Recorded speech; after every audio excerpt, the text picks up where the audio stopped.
Bonsoir et bienvenue dans Les Aventuriers de l'étrange sur Sud Radio. Ce soir, nous allons dans l'Allier, en région bourbonnaise, à côté d'un hameau nommé Glozelle. Il existe un site archéologique pour le moins étonnant. Ce site a été découvert en 1924 et depuis cette époque, la polémique fait rage à propos de ce site tout à fait étonnant et qui soulève des questions vraiment de l'ordre du paranormal, si je puis m'exprimer ainsi. Pour faire le tour de ce site et de cette histoire si contestée, j'ai ce soir avec moi deux invités que vous connaissez bien car ils sont venus nous rendre visite dans cette émission à des titres différents, Patrick Férine et Jacques Gossard. Jacques Gossard, bonsoir. Bonsoir. Patrick Férine, bonsoir. Patrick Férine, est-ce que nous l'avons? Allô? Patrick Férine, on va le récupérer dans quelques instants. Jacques Gossard, vous êtes toujours là, vous, en revanche. Oui, je suis là. Oui. Bon, très bien.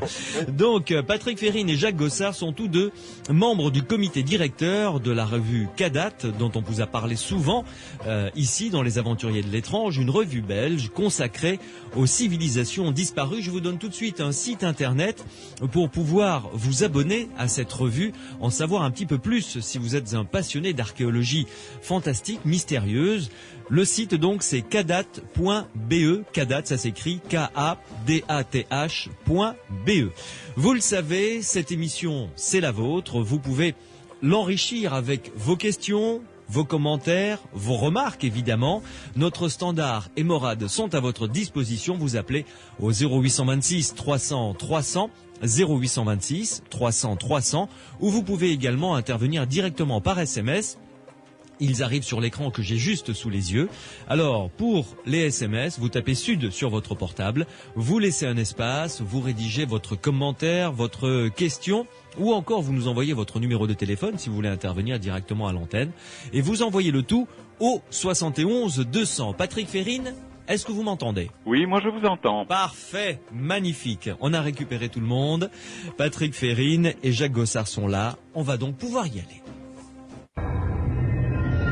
Les Aventuriers de l'étrange, avec Louis Bénédit sur Sud Radio. Alors, Jacques Gossard, Patrick Férine, j'ai sous les yeux un exemplaire de votre revue Cadat, qui se consacre donc à l'étude de ces civilisations disparues qui nous passionnent. Jacques Gossard, vous êtes intervenu dans cette émission, je le rappelle, pour parler de l'Atlantide, et puis Patrick Férine, vous étiez avec nous la semaine dernière.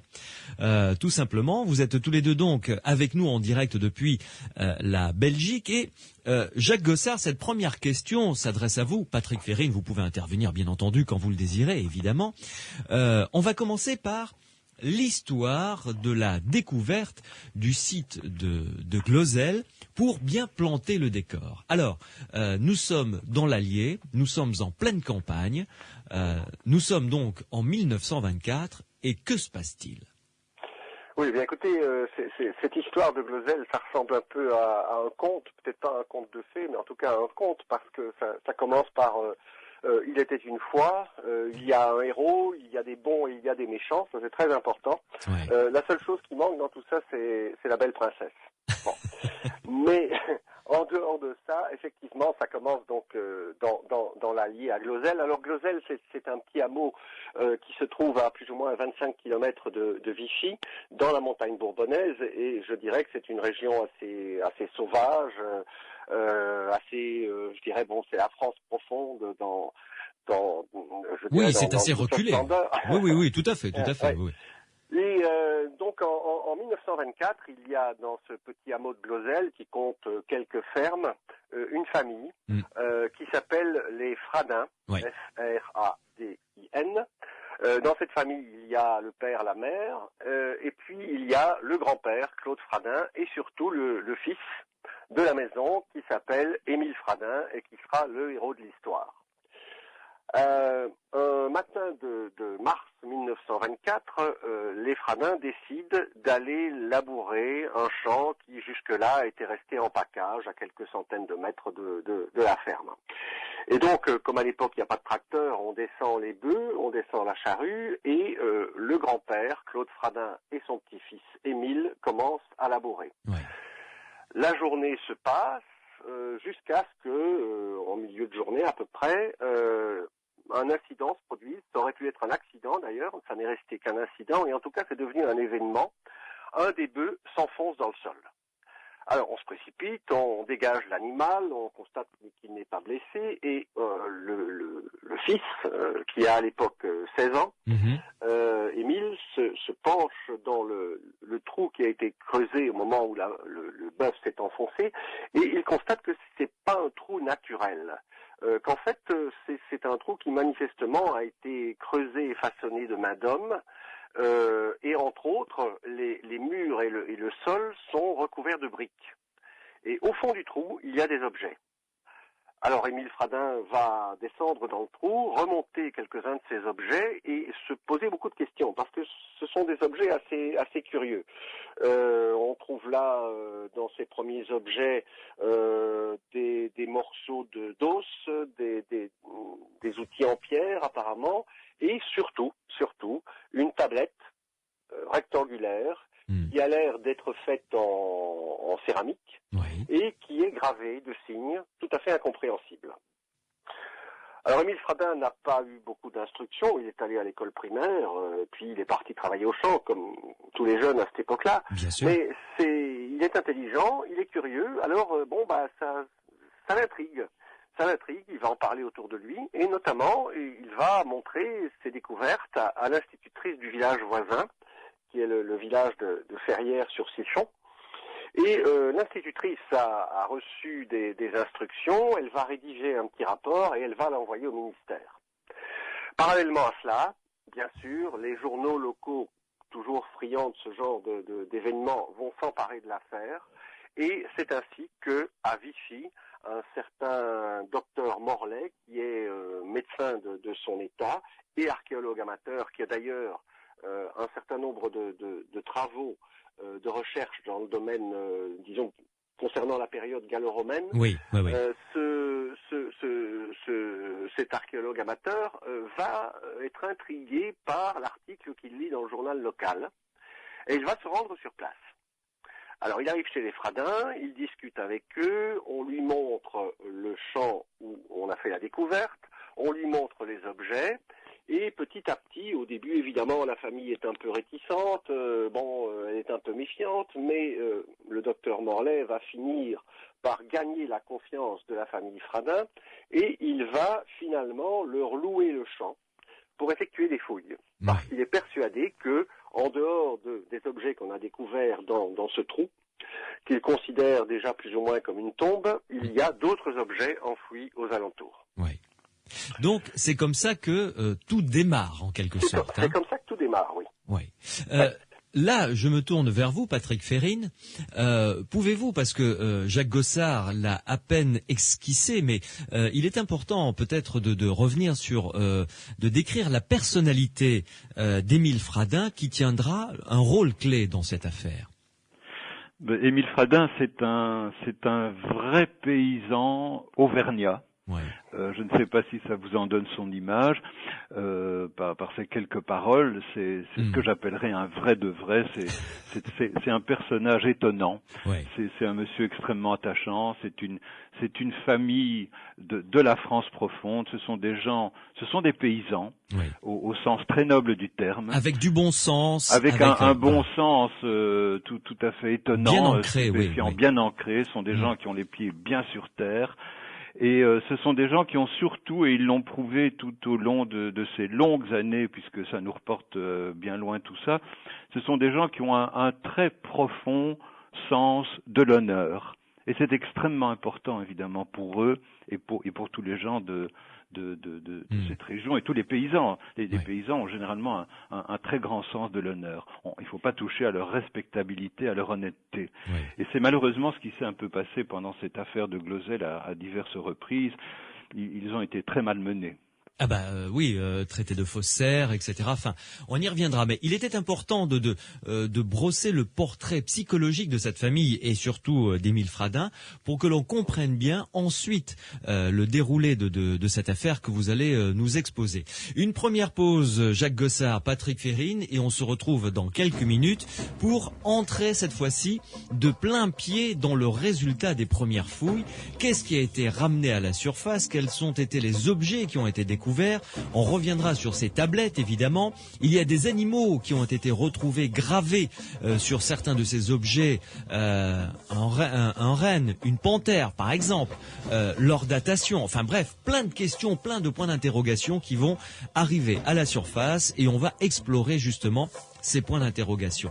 Vous restez avec nous sur Sud Radio, on va revenir sur ce site de Glozell qui fait vraiment partie des grands dossiers de l'archéologie fantastique, qui fait encore polémique de nos jours, et vous allez comprendre pourquoi. Les aventuriers de l'étrange, avec Louis Bénédy sur Sud Radio.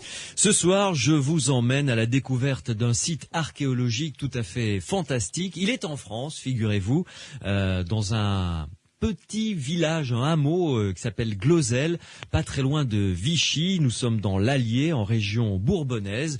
Et pour nous en parler, deux spécialistes de ce site, puisqu'ils ont participé à des colloques concernant Glozell, c'est le nom de ce site, Glozell, Patrick Férine et Jacques Gossard, qui sont tous deux membres du comité directeur de la revue Kadat, une revue belge consacrée donc aux civilisations disparues. Kadat, un site internet, kadath.be, kadat.be. Et je ne saurais vous conseiller de vous abonner à cette revue. Ça peut faire même un très joli cadeau de Noël à s'offrir. Voilà, c'est une bonne idée. Jacques Gossard, revenons avec vous sur ce site. Les premières découvertes, quelles ont été ces premières découvertes, les premiers objets remontés à la surface, puisque c'est le docteur Morlet qui a été alerté donc par voie de presse et par l'institutrice, qui est venu le premier faire des fouilles. C'est ça. Donc le docteur Morlet a loué le champ et il commence, à ses heures perdues, il commence à fouiller. Et assez vite, il va découvrir pas mal d'objets. Alors, ces objets, ce sont des objets finalement relativement classiques des sites préhistoriques. Oui. Il va découvrir des poteries. Il va trouver des armes et des bijoux en os et en pierre. Et comme je le disais, la particularité de ces objets, c'est que la plupart d'entre eux sont couverts de signes très mystérieux, qui ne ressemblent à rien de connu. Oui, ce sont des lignes brisées, ce sont des triangles tronqués, des choses comme ça. Enfin, Ouais, c'est pour donner une idée graphique, quoi. Oui. Mm. Effectivement, on trouve des croix également. On trouve des signes qui ressemblent un peu à des échelles. Oui. Vous voyez, avec les barreaux. Oui, tout à fait. On trouve aussi quelques swastikas, donc quelques croix gammées. On trouve aussi des cercles avec éventuellement un trait tracé au milieu. Mmh. Donc il y a toute une série de signes qui sont à la fois des signes tout à fait illisibles et puis pour quelques-uns, ça peut ressembler à des pictogrammes. Voilà, à une écriture en tous les cas. À une écriture, oui. Oui. Alors certains de ces signes sont alignés sur certaines tablettes, sur certains objets. Ces signes sont bien alignés. Et dans d'autres cas, ils ont l'air d'être mis un petit peu n'importe comment. Mmh. Donc c'est déjà un grand point d'interrogation. Alors Morlet travaille et il travaille si bien qu'au bout de quelques mois, il a récolté pas mal d'objets très différents. Et devant l'abondance de sa récolte, il décide de publier une première petite plaquette pour rendre compte de ses premières trouvailles. Et comme évidemment il travaille en quelque sorte avec Émile Fradin, puisque c'est Émile Fradin qui a quand même découvert le site. Un peu quand même. Il va décider de co-signer cette publication avec Émile Fradin. Bon. Et c'est à ce moment-là que les choses commencent à se gâter. Parce que, si vous vous souvenez, je vous ai dit que l'institutrice du village avait fait un petit rapport au ministère. Le petit rapport, il est parti dans les arcanes de l'administration. Et finalement, les autorités compétentes parisiennes ont été mises au courant. Et c'est ainsi qu'un beau matin, va débarquer à Glozelle un grand préhistorien de l'époque qui s'appelle le docteur Louis Capitan. C'est une sommité en la matière. Il est extrêmement connu pour des découvertes extrêmement importantes et il vient en personne à Glozelle parce que lui aussi il est intrigué par ce qui a été découvert. Oui. Alors il va rencontrer Morlaix, évidemment, il va discuter avec lui et assez rapidement, le célèbre docteur Capitan va être convaincu de l'intérêt du site. Mhm. Et il dit à Morlaix, on peut imaginer le dialogue qui s'est déroulé à ce moment-là, il dit à Morlaix, écoutez, votre site est extrêmement intéressant. J'ai appris que vous alliez publier une petite brochure avec vos premières recherches, mais il y a un petit problème, c'est que vous n'êtes pas connu. Et donc, votre brochure ne se vendra pas. Et voilà. Alors, il vous faut un nom, quoi. Je vais vous donner la solution. Vous comptiez la co-signer avec Émile Fradin, le jeune paysan. Moi, je vous conseille de mettre mon nom à la place de celui d'Émile Fradin. Voilà, ni plus ni moins. Avec mon nom et ma notoriété, croyez-moi, on va faire un tabac, on va vendre cette brochure, ça va être un succès de librairie. Voilà, en toute simplicité, bien entendu, hein. En toute simplicité, effectivement. Alors, le docteur Morlaix a beaucoup de qualités, certainement, mais il n'est peut-être pas très diplomate, et il va répondre à Capitan en termes assez durs, probablement. On ne sait pas exactement ce qu'il lui a dit, mais le fait est que Capitan quitte Glozelle absolument furieux. Et à partir de ce moment-là, alors qu'en arrivant, il était convaincu de l'authenticité, ou en tout cas de l'intérêt du site de Glozelle, à partir de ce moment-là, il va aller clamer partout que Glozelle, c'est une fumisterie, c'est l'œuvre d'un faussaire, et que le faussaire, c'est probablement Émile Fradin, le jeune paysan, qui a donc fabriqué ces objets. Alors, le point, parce que c'est très important, c'est à partir de là que, si vous me permettez l'expression, tout part en vrille. Oui, exactement. C'est à partir de ce moment-là que va commencer ce qu'on a appelé par la suite la guerre des briques, qui est véritablement une guerre. Et ça va aller très très loin. Enfin, on va en parler tout à l'heure. Ça va pas se limiter simplement à une querelle entre spécialistes. Ça va déborder largement ce cercle-là. Et cette guerre des briques va mettre en présence deux camps tout à fait irréconciliables. D'une part, les anti-glozéliens, avec Louis Capitan à leur tête, et d'autre part, ceux qu'on a appelés les glozéliens, qu'on devrait plutôt appeler les glozéphiles ou quelque chose comme ça, les glozéliens qui, eux, sont partisans de l'authenticité et de l'intérêt du site. Alors, Morlaix va publier sa première petite brochure, et il va continuer à pratiquer ses fouilles.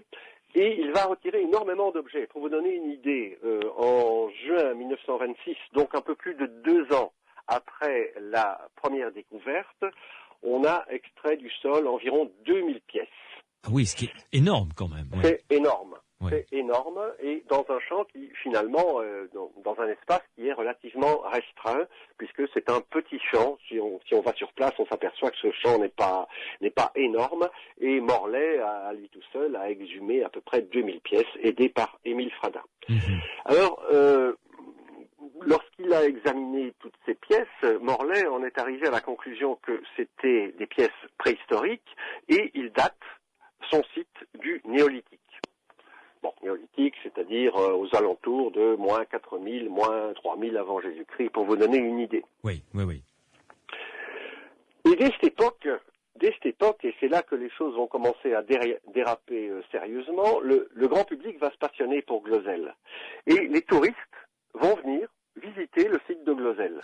Parce que bien sûr, les journalistes font leur chou gras de toute cette affaire, et véritablement, ça devient une sorte de destination à la mode pour ceux qui veulent aller passer quelques jours à la campagne. On va parler peut-être des différents objets qui font justement la réputation, dans un sens comme d'un autre, de Glozelle, et puis peut-être dérouler à partir de là la polémique qui s'est engagée. D'abord, qu'est-ce qui a posé problème dans ces objets? Bon, alors, on va les prendre les uns après les autres. Oui, alors je vous l'ai dit, ces objets sont datés de la préhistoire. Ils sont datés d'après ce qu'on en voit, d'après leurs factures, d'après le type d'objet que l'on retrouve. On retrouve des harpons, on retrouve des outils en pierre, etc. Tout ça, c'est préhistorique. Oui. Bon, ça, c'est pas extraordinaire. C'est un nouveau site, mais enfin, on peut pas dire que ce soit extraordinaire. Ce qui est extraordinaire, c'est de trouver sur ces objets une écriture. Voilà. Et une écriture qui a l'air déjà assez élaborée, puisque, comme je vous l'ai dit, certains signes peuvent être considérés comme des pictogrammes, mais dans la plupart des cas, on a largement dépassé déjà ce stade premier des écritures balbutiantes, et on est dans une écriture qui n'est pas encore alphabétique, parce qu'il y a trop de signes. Bon, pour avoir une écriture alphabétique, il faut, comme dans la nôtre, 24, jusqu'à 26, oui. une trentaine de signes maximum. Oui. Au-delà, ça devient une écriture intermédiaire entre l'idéographie et l'écriture alphabétique. Oui. Donc c'est déjà une écriture assez élaborée. Le problème, évidemment, c'est que les théories officielles ne vont pas du tout dans le même sens. Parce que pour les théories officielles à l'époque, l'écriture alphabétique a été inventée au XVe siècle avant Jésus-Christ par les Phéniciens. Alors, retrouver au néolithique, c'est-à-dire bien avant les Phéniciens, une écriture qui est presque alphabétique, cela revient à dire que, ce ne sont pas les Phéniciens qui ont inventé l'écriture, et que donc toutes les théories en vigueur sont à revoir, et ça veut dire aussi que l'écriture n'est pas née en Orient, comme on le prétend toujours, mais qu'elle est née au centre de la France, au centre de l'Occident, en plein pays barbare, suivant l'expression des Romains de l'époque. Et de César, oui. Oui, et bien avant cette époque-là, en fait, c'était avant les Celtes, et donc que finalement l'invention de l'écriture, elle est due à ces gens qui allaient plus tard devenir des Européens. Ouais. Ça bouleverse complètement toutes les théories en vigueur. Patrick Gossard, Patrick Férine, pardon, j'ai associé les deux. Excusez-moi, on a dû vous la faire celle-là déjà, je suppose. Hein. Non, celle-là pas encore, mais c'est pas mal. Elle est pas mal celle-là. On la replacera. Oui. Très bien. Donc, Patrick Férine, pour être plus précis. Revenons-en un petit peu à cette écriture. Elle est présente sur des tablettes, sur des objets. Sur quoi la trouve-t-on ? On la trouve quasiment partout. On la trouve principalement sur les tablettes. On recense une quarantaine de tablettes à l'heure actuelle dans le musée. Oui. Je signale au passage qu'il existe un petit musée donc à Glozelle, et il faut aller le voir parce que c'est vraiment une visite qui vaut le déplacement. Donc dans ce qu'on appelle les collections de Glozelle, à l'heure actuelle, il subsiste une quarantaine de tablettes d'argile qui portent cette écriture. Il y a des vases, donc des poteries, des vases ornés d'arcades sourcilières, d'une paire d'yeux et d'un nez, mais qui ont la caractéristique de ne jamais avoir de bouche. Oui. Ces vases sont ornés de quelques signes également, les mêmes signes que sur les tablettes. Il y a des objets en pierre, des galets. Avec parfois de très belles gravures animalières. Oui, c'est vrai. Et il y a aussi des objets en os qui portent cette écriture et également des gravures d'animaux. Également des petites rondelles en schiste, des disques en schiste et des choses comme ça qui portent quelques signes. Oui. D'un point de vue purement artistique, les objets de Glozelle sont très beaux quand même. C'est très discutable. Les grands spécialistes, les grands spécialistes de la préhistoire, surtout de la période paléolithique, parce que ça fait surtout penser à ce type de gravure-là, ou gravure du Magdalénien, ou plutôt de cet âge-là. Les spécialistes vont vous dire que les objets de Glozelle sont relativement grossiers, et ne sont que, pour certains, ne sont que des pâles copies d'objets superbes qu'on peut voir dans les musées. Ouais. Alors là, c'est extrêmement discutable, parce que la notion du beau et la notion d'esthétique, de perfection, là, c'est quelque chose subjectif, c'est extrêmement subjectif. Oui. Moi, je peux vous dire une chose, c'est que je suis allé, par exemple, au musée des Hésies, donc dans le Périgord, oui, bien sûr, qui est considéré comme la capitale mondiale de la préhistoire. Et j'ai eu l'occasion d'aller, il y a déjà pas mal d'années, fouiller dans les réserves du musée. Et je suis allé voir, ce qui m'intéressait surtout, ce n'était pas tellement les objets qui sont exposés en vitrine, qui sont parmi les plus beaux de toute la préhistoire, bien sûr. Hein, il y a de véritables merveilles qui sont exposées là. Mais ce qui m'intéressait, c'était de voir les ratés. D'abord savoir, est-ce qu'il y a des ratés dans ce domaine-là? Est-ce qu'il y a des objets qui sont peut-être moins beaux au sens esthétique, moins parfaits du point de vue de la facture, de la gravure? Et effectivement, ça existe. Mais évidemment, ceux-là, on ne les montrera pas. Hein, c'est pas ceux-là qu'on va exposer. Oui, on montre que les pièces exceptionnelles, voilà, évidemment. Généralement, on montre les belles choses, et puis à côté de ça, dans les réserves des musées, et de la plupart des musées, il y a des objets qui sont peut-être un peu abîmés, qui sont peut-être cassés, qui sont moins finis, qui sont moins beaux, qui sont des ébauches parfois. Et là, j'ai retrouvé des choses qui ressemblent comme deux gouttes d'eau à ce qu'on peut voir à Glozelle. Oui, qui sont très cousines de ce qui a été découvert à voilà, tout à fait. Glozelle. Cela dit, il y a quelques pièces à Glozelle qui peuvent rivaliser avec ce qu'on trouve dans les plus beaux musées. Oui, je trouve. Enfin, personnellement, il y a un site d'ailleurs. J'en profite pour le donner à ceux et celles qui nous écoutent. S'ils ont Internet sous la main, ils peuvent aller y faire un petit tour. C'est le site justement du musée dont vous parliez. C'est musée-de-Glozelle en un seul mot.com. Voilà. Et là, on peut avoir donc de visu les différents objets, types d'objets qui ont été découverts donc à Glozelle. Musée-de-Glozelle en un seul mot.com. Et là, vous allez avoir quelques croquis représentant les objets qui ont été découverts, notamment des urnes à visage que je trouve fascinantes. Vous restez avec nous, Patrick Férine, Jacques Gossard, une pause à nouveau, et on se retrouve dans quelques instants pour continuer à explorer les autres objets qui posent problème, et ensuite on rentrera dans l'étude et la datation évidemment de ces objets, parce que, comme l'a dit Jacques Gossard à l'instant, si on est d'accord pour dire que l'écriture que l'on a découverte sur ces tablettes, sur ces objets, est l'écriture la plus ancienne au niveau de construction, d'alphabet de l'humanité, eh bien ça veut dire que l'écriture que l'on utilise maintenant, le concept, est né dans un petit village de l'Allier et en France, ce qui serait quand même proprement extraordinaire. Les aventuriers de l'étrange, avec Louis Bénédy sur Sud Radio. Nous sommes dans l'archéologie fantastique ce soir. Nous sommes à Glozelle, dans un tout petit champ qui appartient à la famille Fradin. Une découverte qui a été faite parce qu'une vache a planté ses sabots dans la terre et s'est enfoncée dans un trou. C'est comme ça que tout a commencé. Et ensuite, eh bien, à partir de là, on a découvert toute une série d'objets, des poteries, des os, des galets gravés, des tablettes avec une écriture, semble-t-il, dessus. Alors, les deux spécialistes que j'ai invités ce soir pour nous en parler sont Patrick Férine et Jacques Gossard.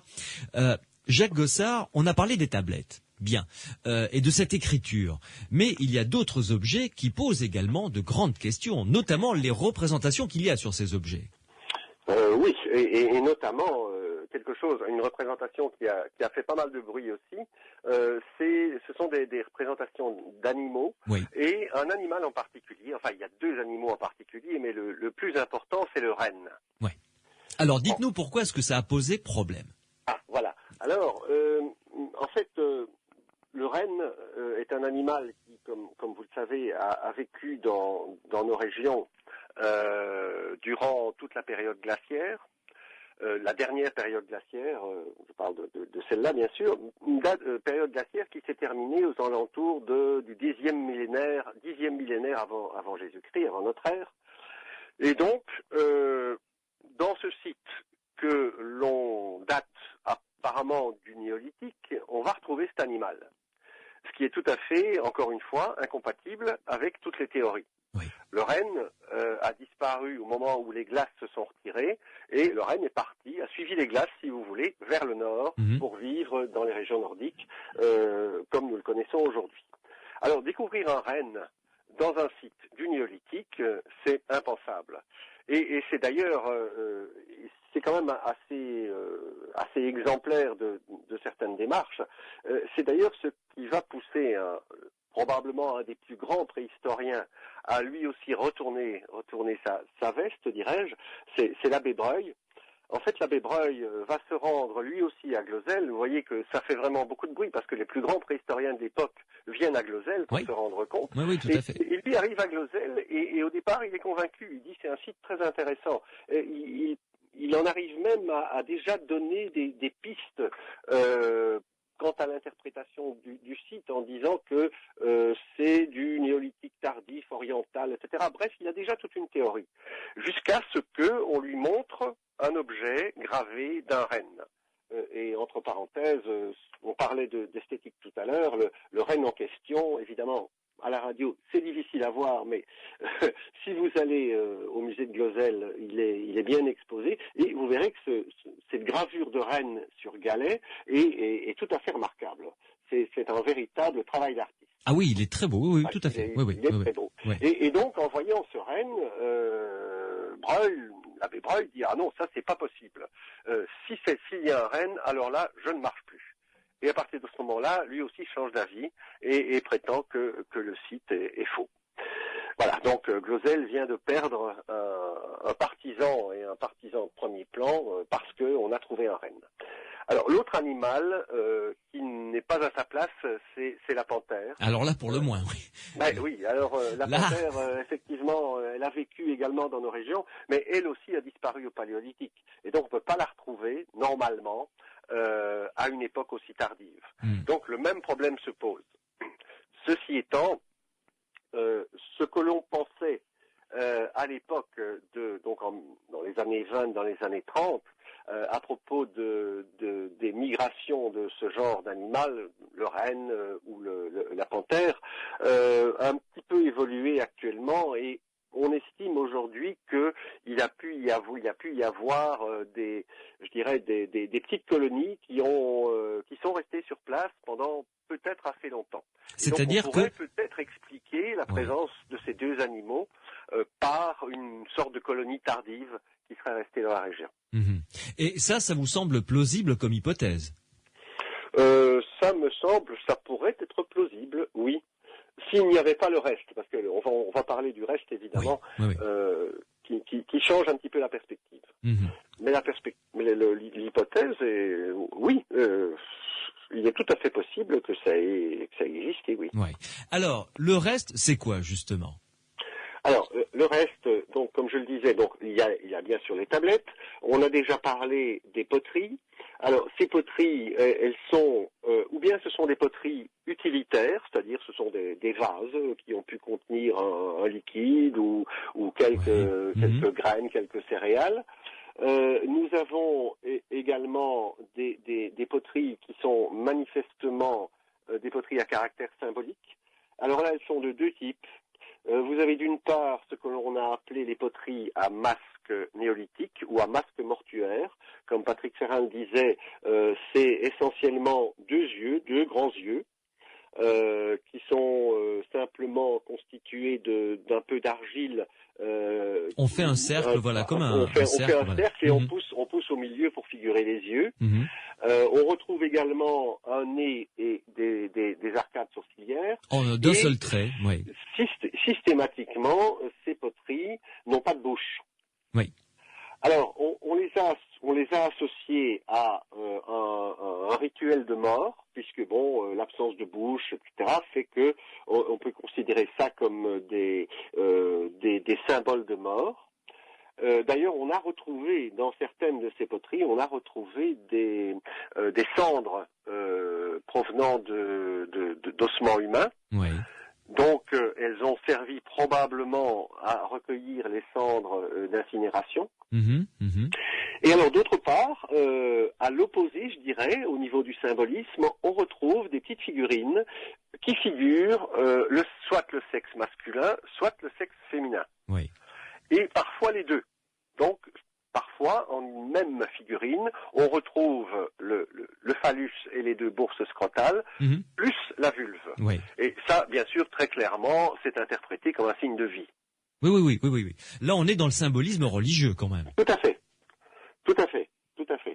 Symbolisme religieux, avec croyance en l'au-delà, et bon, tout ce qui tourne autour de cette symbolique. Ouais. Oh, oui, très clairement. Ouais. Alors là, je me tourne vers vous, Patrick Férine. Ce que vient de dire Jacques Gossard, pour une civilisation qui date du néolithique, c'est quand même très intéressant, ce symbolisme et cette croyance que on peut peut-être leur attribuer au vu des objets.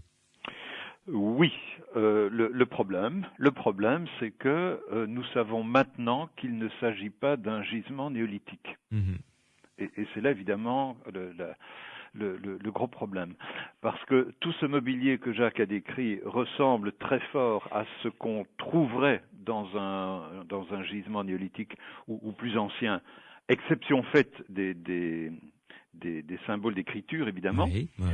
Mais tout le mobilier ressemble très fort à du mobilier classique, préhistorique entre guillemets, disons. Mais voilà, on sait maintenant parce qu'il y a eu toute une série de travaux, de datation qui ont été effectués, mais là il serait très compliqué de rentrer dans les détails. Mais on va dire qu'on sait avec certitude maintenant que ces objets ne sont pas néolithiques. Mmh. Ils sont bien plus tardifs. Ouais. Alors, quand vous dites plus tardif, c'est quelle période? Moyen-Âge, enfin médiéval. Bon, mais là c'est extrêmement compliqué. D'accord, mais je vais simplifier au maximum pour la compréhension. Oui. Pour raccourcir une longue histoire, on sait maintenant que l'habitat de Glozelle, si c'était un habitat ou bien si c'était un lieu de culte ou un sanctuaire, on ne sait pas trop. Mais le gisement, disons simplement le gisement de Glozelle, a été occupé par deux groupes humains, ou par un groupe humain au cours de deux périodes bien distinctes. Alors la première période, c'est l'époque gallo-romaine, et la deuxième période, c'est l'époque médiévale, donc aux alentours du Xe, XIIIe siècle, quelque chose comme ça. Oui. Donc en clair, on retrouve des objets qui sont bien datés de l'époque gallo-romaine, et des objets qui sont bien plus tardifs, qui datent de notre Moyen-Âge. Oui. Alors là, ça pose évidemment un problème énorme, parce que si on peut encore concevoir que une petite population, parce qu'on n'a pas retrouvé d'habitat vraiment, mais des individus ont façonné des objets à l'époque gallo-romaine qui ressemblaient à des objets préhistoriques qu'ils avaient peut-être vus. Oui. Bon, on peut le concevoir, mais que d'autres aient refait la même chose presque 1000 ans après, au Moyen-Âge, là ça pose vraiment de très très gros problèmes. Ouais. Est-ce que l'hypothèse selon laquelle une population, je dirais, préhistorique ou néolithique ait pu vivre en vase clos totalement en autarcie dans cette région perdue de la France, déjà actuellement, alors on imagine à l'époque gallo-romaine ou à l'époque médiévale, donc est-ce qu'une population néolithique comme ça ait pu subsister jusqu'à l'époque médiévale sans être trop infiltrée, trop au contact de la civilisation? Là, il y a, je sais pas, là je peux pas répondre à cette question-là. Ouais. Toujours est-il qu'on n'a pas retrouvé d'habitat. Ce qu'on appellerait l'habitat glozélien. On n'a pas retrouvé. On ne retrouve rien de ce type-là, ce qui est très curieux. Et les chercheurs à l'heure actuelle penchent plutôt pour un Glozelle qui serait une sorte de lieu de culte. Peut-être une sorte de sanctuaire, pourquoi pas. Avec des rites pour le moins étonnant pour cette époque-là. Avec des rites païens, des rites assez étonnants, effectivement, oui. Mais bon, il faut se replacer à l'époque, déjà à l'époque gallo-romaine, il ne devait pas y avoir un monde fou par là.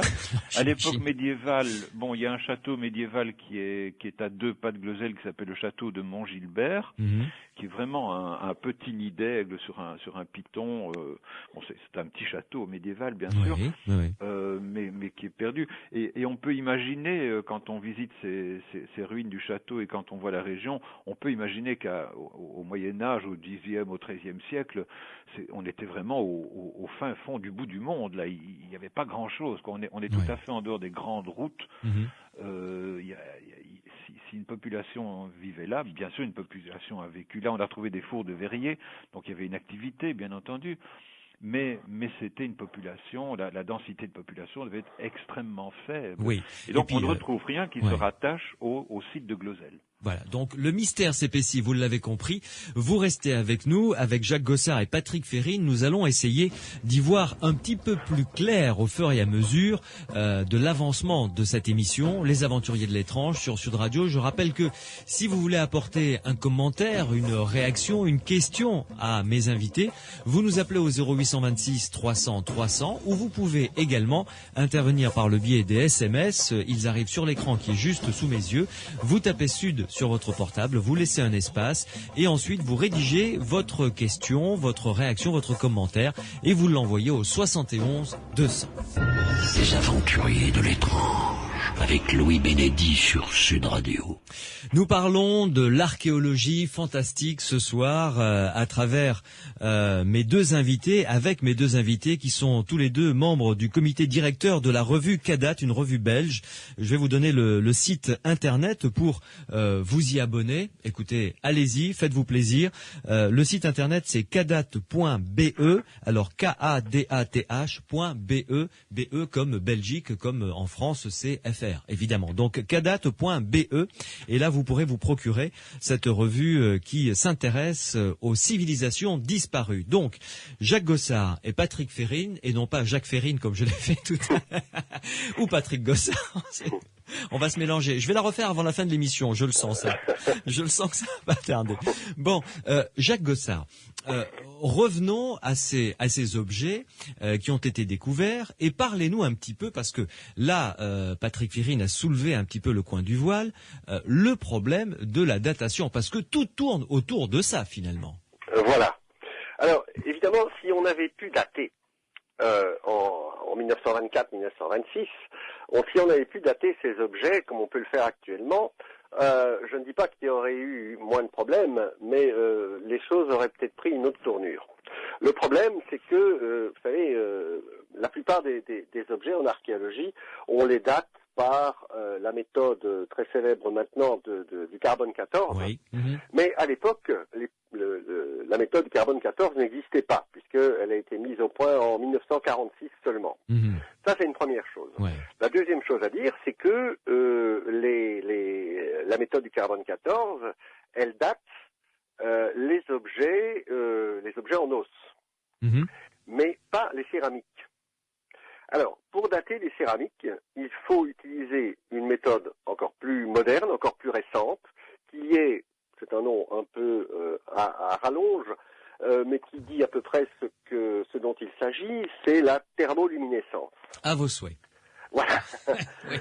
Et cette thermoluminescence, elle a été développée dans les années 1970 et elle a permis de dater, et là on a commencé à pouvoir dater les objets de Glosel. Oui. Et Patrick parlait tout à l'heure de dates. Eh bien, ces dates, elles ont d'abord été obtenues sur quelques objets qui ont été réalisés par des chercheurs danois, non plus des archéologues, mais des physiciens à ce moment-là, qui, dans les années 70, sont venus à Glosel, ont daté quelques céramiques, quelques tablettes, et sont arrivés à la conclusion que le site de Glosel datait de entre moins 700, parce que vous savez, une datation, ce n'est jamais une date précise. Non, une fourchette. Il y a une fourchette très large, souvent. Il y a une fourchette souvent très large, oui, et la fourchette va de moins 700 à plus 100. 700 avant Jésus-Christ, 100 après Jésus-Christ. Oui. Ça, c'est une première série de datations.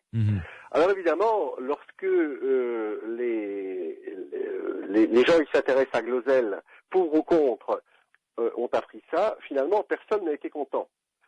Les partisans de Glosel se sont dit Glosel ça n'est plus préhistorique, c'est gaulois et gallo-romain, c'est déjà nettement moins intéressant. Oui, en ce qui concerne l'écriture, tout ça, voilà, ça tombe un peu à l'eau, quoi. C'est moins passionnant. Et les détracteurs se sont dit c'est pas les faux modernes que l'on imaginait. Donc ça a remis les adversaires dos à dos, mais ça n'a pas empêché les recherches de se poursuivre et de se poursuivre jusqu'à pratiquement aujourd'hui, puisqu'entre-temps on a refait des datations, on a même fait certaines fouilles, mais d'une manière très localisée.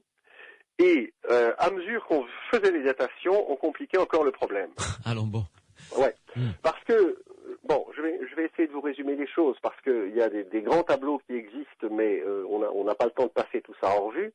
Mais en ce qui concerne les objets en céramique, datés donc par thermoluminescence, comme Patrick le disait tout à l'heure, on a à peu près 2 périodes qui sont à peu près valables. C'est, comme je le disais, aux alentours de entre moins 700 et plus 100. C'est la période gauloise et gallo-romaine. On a une deuxième période qui est la période médiévale, aux alentours du XIIIe siècle. Et puis on a même une troisième période. Et la troisième période, on parlera tout à l'heure, on essaiera de trouver une explication tout à l'heure, mais je vais d'abord donner la date. C'est aux alentours de 1950 après Jésus-Christ. Donc, je dirais que avec les dates, avec la fourchette de dates que l'on obtient là, on complique peut-être encore un petit peu le problème. Et on le complique encore à partir du moment où on prend en considération certaines datations qui ont été faites cette fois-ci sur des objets en os, sur des matières organiques, par le carbone 14. Parce que là, on a effectivement encore une fois toute une série de dates, dont la plus ancienne est de moins 17 000. 17 000 avant Jésus-Christ. Ah oui, ben là, c'est... Alors, vous voyez, ça devient un casse-tête. Ah oui, ben là, c'est à plus rien y comprendre. Entre moins 17 000 pour la plus basse et 1950 pour la plus haute. Voilà. Oui, toutes les hypothèses sont permises, là, du coup. Toutes les hypothèses sont permises. Et si vous voulez, la nouvelle guerre, ce que je pourrais appeler la nouvelle guerre de Glosel, elle tourne autour de ça. Elle tourne autour du fait que on a effectivement toute une série de dates, mais qu'on ne parvient pas, au départ de ces dates, à construire une théorie d'ensemble qui explique Glosel.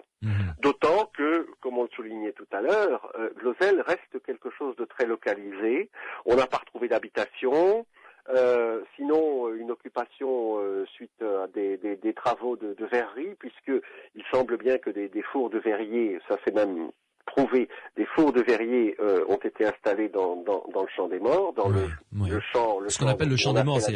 Voilà, c'est ça. Oui. Bon, donc il y a ça, et puis il y a surtout le fait aussi que, en dehors de Glosel, on ne trouve pas d'objets gloséliens, sinon à certains endroits bien précis. Autour de Glosel, oui, il y a quelques endroits où on a retrouvé des objets. Donc il y a d'autres sites. Il y a d'autres sites malgré tout, mais très très localisés, où on retrouve des objets portant les mêmes signes. Alors en général, c'est autour de Glosel, c'est dans la région, mais on en trouve aussi beaucoup plus loin. Par exemple, on en trouve au Portugal, dans un site mégalithique, et on en a retrouvé même récemment dans un site en Colombie. Ah bon? Oui. Avec ces mêmes inscriptions, entre guillemets, cette même écriture? Avec ces mêmes signes, oui. Oui. Donc, ça ne permet pas, en tout cas, avec tous ces éléments, lorsqu'on met tous ces éléments ensemble, on ne parvient absolument pas à construire une théorie valable. Oui, oui, d'accord. Voilà. Là, pour le coup, ça devient très touffu et très compliqué. Pour y retrouver ces petits, ça va devenir difficile. Je dirais qu'au départ, c'était beaucoup plus simple. Oui. Il y avait les partisans du pour néolithique et les partisans du contre moderne. Voilà. Maintenant, il y a le choix un petit peu pour tout le monde. Oui, finalement. Oui. Mais dites-moi un petit peu, on va se consacrer tout à l'heure à l'écriture. Pour discuter un peu plus avant, parce que évidemment des gens se sont penchés pour essayer de décoder, de comprendre, des linguistes, des traducteurs se sont penchés sur ces tablettes et sur cette écriture pour essayer de comprendre ce qu'elle voulait dire. En ce qui concerne, en tous les cas, la présence du renne et de la panthère, ça, on a à peu près, est-ce qu'on a réussi à comprendre pourquoi est-ce qu'ils avaient dessiné ces animaux sur leurs objets? Non, on n'a toujours pas compris. Sauf si on considère, et c'est à mon avis la seule théorie qui tienne la route actuellement, si on considère que au Moyen-Âge, le site de Glosel était un lieu de culte, que sur ce lieu de culte, on amenait des objets votifs, et que certains de ces objets ont pu être récupérés parce qu'on considérait qu'ils avaient un caractère magique. Oui. Ils ont pu être récupérés dans des sites, dans de vrais sites préhistoriques. Tout à fait, avec donc ces représentations propres à la préhistoire. Et voilà. Et à partir de ce moment-là, on a une théorie qui tient à peu près la route, c'est-à-dire que les pèlerins, bon, il faut savoir que dans la région, dans toute cette région-là, il y a pas mal de sites préhistoriques. À l'époque, tout ça, bien sûr, ça n'était pas protégé. Donc, à la limite, je pense qu'il a dû exister. Ah, nous avons perdu Jacques Gossard. On va le retrouver dans quelques instants. Patrick Férine, pour reprendre la balle au bond, cette théorie est tout à fait intéressante, selon laquelle, enfin ce que nous exposait Jacques Gossard, selon laquelle donc des gens qui récupéraient des objets dans des lieux qu'ils devaient considérer comme magiques ou de vieux lieux de culte, qui eux dataient vraiment de la préhistoire, amenaient ces objets dans ce nouveau lieu de culte. Ça tient debout comme théorie. Ça pourrait tenir effectivement. Par exemple, on pourrait songer, parce que là, on le sait, c'est attesté par des fouilles, qu'à l'époque médiévale, c'est l'époque où on trouve, c'est l'époque des défrichements par là-bas. Et donc il y a une population qui vit aux alentours, on défriche les terres, et les terrains, les lieux, notamment à proximité du château dont j'avais parlé tout à l'heure, le château de Montgilbert, on a la présence de verriers, et des verriers qui installent des fours. Il faut savoir que les verriers à cette époque-là constituent une caste très particulière. De même, on est dans la période du Moyen-Âge, on est dans une période encore un petit peu sombre où perdurent certaines pratiques très païennes. Ah oui, empreintes de superstition, évidemment. Les verriers jouissent de pouvoir, les verriers jouissent d'un statut tout à fait particulier. Et il est très possible que ces verriers aient été en possession de rites, de pratiques païennes, étaient en tout cas en possession d'un patrimoine culturel, qui était peut-être marqué par des rites, et il n'est pas impossible qu'il soit tombé sur du mobilier ancien, qu'il l'ait récupéré, qu'il l'ait assimilé et qu'il l'ait éventuellement transformé. Oui. Donc, on a peut-être sous les yeux, enfin je dirais à Glozelle, un lieu de culte tout à fait particulier, unique dans son genre, parce que créé uniquement pour et par des gens locaux. Certainement. Et ce qui fait que pour les gens qui s'intéressent à Glozelle, dont Jacques et moi nous sommes, et d'autres, parce que vous avez en France, on n'en a pas encore dit un mot, mais il y a un comité, un centre international d'études et de recherche qui se consacre à Glozelle, sous la houlette du professeur René Germain, et donc qui organise un colloque chaque année à Vichy. Auquel vous êtes d'ailleurs, oui, tout à fait. Tout à fait, qui réunit des chercheurs qui viennent d'un peu partout et des États-Unis également, parce qu'il y a quelques chercheurs américains qui ont fait faire de très belles recherches au cours des 10 dernières années, qui sont arrivés à de très très beaux résultats.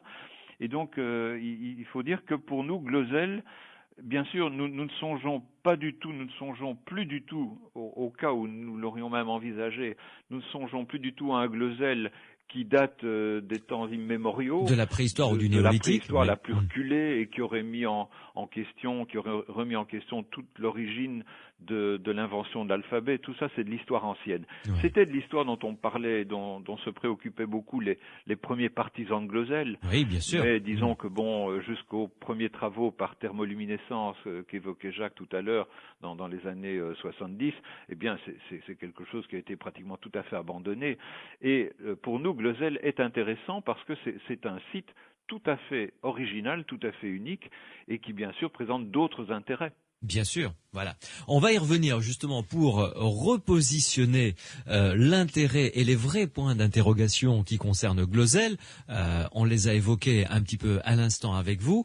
Donc vous restez avec nous, Patrick Férine, Jacques Gossard. Une pause et on se retrouve sur Sud Radio dans Les Aventuriers de l'étrange pour continuer à explorer ce site archéologique qui est le site de Glozelle dans l'Allier, pas très loin de Vichy. Nous sommes dans le Bourbonnais, un site de culte créé par des gens qui vivaient sur place en récupérant des objets qui dataient de la préhistoire. Avouez que déjà, ça c'est fascinant. Et nous parlerons également de ces tablettes avec ces écritures parce que cela n'a toujours pas été élucidé. À tout de suite.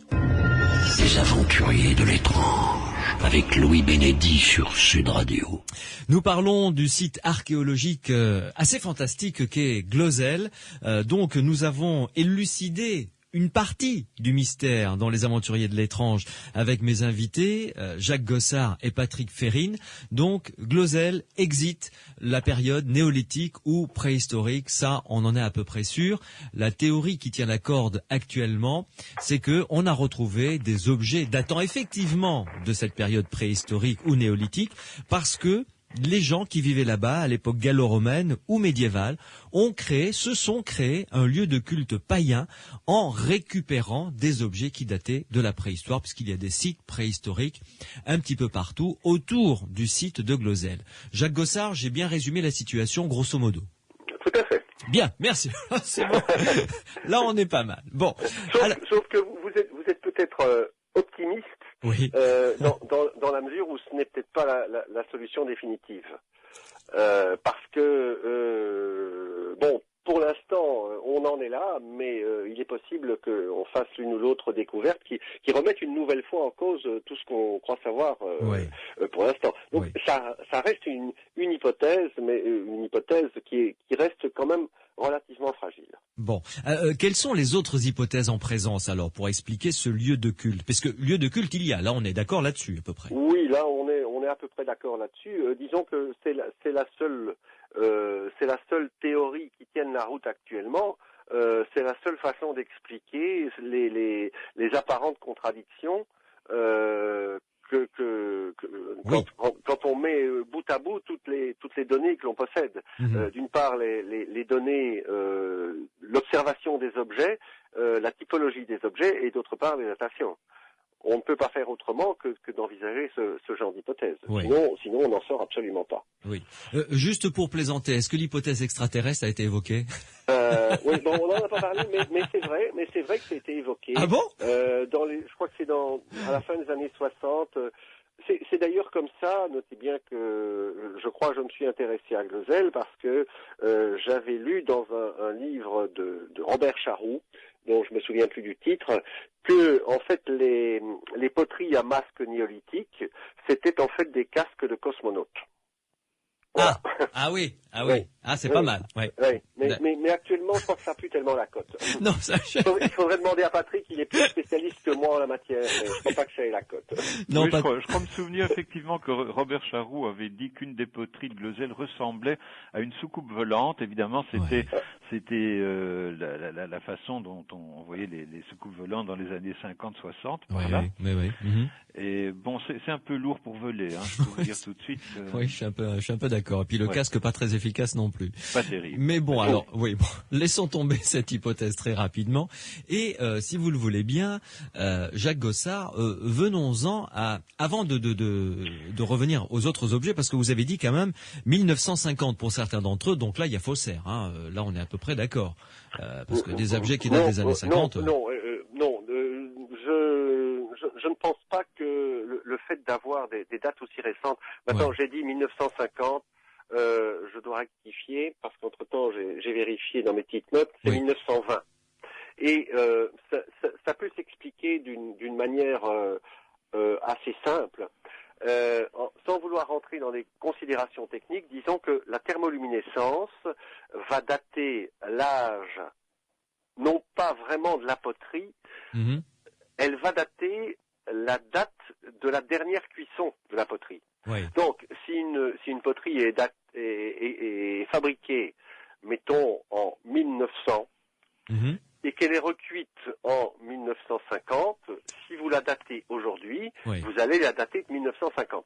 Oui, mais enfin bon, je suis d'accord. Mais enfin bon, entre 1900, 1920 et puis la période médiévale ou gallo-romaine. Voilà. Donc, mais attendez, mais le fait que on chauffe une nouvelle fois suffisamment une poterie va remettre en quelque sorte les compteurs à zéro. Or, il faut savoir que ces fameuses tablettes qui ont été datées des années 1920 se trouvent situées assez près du sol. Elles étaient enfouies assez peu profondément. Or, il faut savoir que avant de se rendre au champ du Ranton pour labourer, le grand-père Claude Fradin avait, comme tout bon paysan, je crois que c'est une technique qui ne s'utilise peut-être plus maintenant, mais qui à l'époque s'utilisait, avait brûlé son mis champ. le feu aux broussailles. Oui, et donc il avait fait un grand feu. Évidemment. Et ce grand feu était suffisamment chaud pour remettre les compteurs à zéro. Auquel cas, évidemment, on aurait là une explication de cette date qui, ou sinon, est tout à fait incompréhensible. Entendu. Entendu. Voilà. Alors, donc, il y a une explication, au moins. Bien. Alors, parlons maintenant, si vous le voulez bien, de cette fameuse écriture. Parce que cette écriture n'a toujours pas été, découverte, percée, si j'ose dire. Non, elle n'a toujours pas été percée à jour. Les tablettes ont-elles été datées ? Pardon ? Les tablettes d'argile sur lesquelles il y a ces écritures ont-elles été datées ? Oui, ces tablettes ont été datées et d'une manière générale, comme je vous le disais, ça tourne entre plusieurs périodes. Première période, moins 700 à plus 100, deuxième période, Moyen-Âge. Donc là, on a des dates. Mais maintenant, quant à l'écriture elle-même, là, je dirais qu'il existe plusieurs pistes. Ouais. Je dirais même qu'il existe de nombreuses pistes parce que pas mal de gens se sont penchés sur cette écriture et ont essayé de percer le mystère, mais dans la plupart du cas, ce sont des tentatives qui étaient vouées à l'échec d'avance. Bon, disons pour résumer les choses, d'abord il y a l'étude initiale qui a été faite par le docteur Morlet, et le docteur Morlet est arrivé, il n'est pas allé plus loin que recenser les signes. Et il a recensé 111 signes. Donc il y a dans l'alphabet, entre guillemets, de Glosel, 111 signes. Bien. Bon, c'est pas alphabétique, mais ça n'est pas non plus comme, par exemple, dans l'écriture hiéroglyphique égyptienne, des milliers de signes, ou dans l'écriture chinoise, tout à fait, voilà. qui ne sont pas du tout alphabétiques. Donc c'est une écriture qui est syllabique et qui va vers l'alphabétique. Ouais. D'ailleurs, actuellement, on aurait tendance à dire qu'il y a un petit peu moins de signes parce que certains signes sont très similaires. Et comme on a établi en plus que ce n'est pas une seule personne qui a écrit qui a écrit tous ces signes, on a pu déterminer qu'il y a eu plusieurs écritures différentes, plusieurs scribes qui avaient écrit ces signes. Il y a évidemment des petites différences, mais on parvient à regrouper davantage les signes actuellement. On pourra arriver entre 80 et 90 signes différents. Ah oui, ce qui est tout à fait intéressant quand même. Voilà. Ça, c'est une première étape. Ouais. La deuxième étape, ça a été de soumettre tous ces signes à une étude informatique pour voir s'il y avait des associations de signes, s'il y avait des recoupements à faire, etc. Et ces premières études n'ont rien montré. Apparemment, et ça c'est une constatation que l'on peut faire assez rapidement quand on examine les objets, apparemment tous ces signes sont mis à peu près n'importe comment. Vous avez par exemple certains signes qui sont couchés. Je parlais d'une sorte d'échelle tout à l'heure. Certaines échelles sont couchées, d'autres sont debout. D'autres sont en oblique, Voilà, dans certains cas, il y a des alignements. On voit vraiment des lignes d'écriture. Dans d'autres cas, les signes sont vraiment disposés n'importe comment. Donc, c'est déjà assez difficile de s'y retrouver. La troisième étape, ça a été des tentatives de déchiffrement malgré tout. Et on va pas rentrer dans tous ces détails de tentatives, comme je vous le disais, vouées à l'échec. Mais il y en a une qui est, je crois, malgré tout assez prometteuse, ou en tout cas qui est pertinente, qui me semble-t-il assez pertinente. C'est celle du docteur X, qui est un chercheur suisse, et qui lui a finalement qui assimile l'écriture de Glosel et donc la langue de Glosel à ce qu'il a appelé le glosélique. Et ce glosélique serait, si vous voulez, une sorte de descendant de langue celtique. Oui.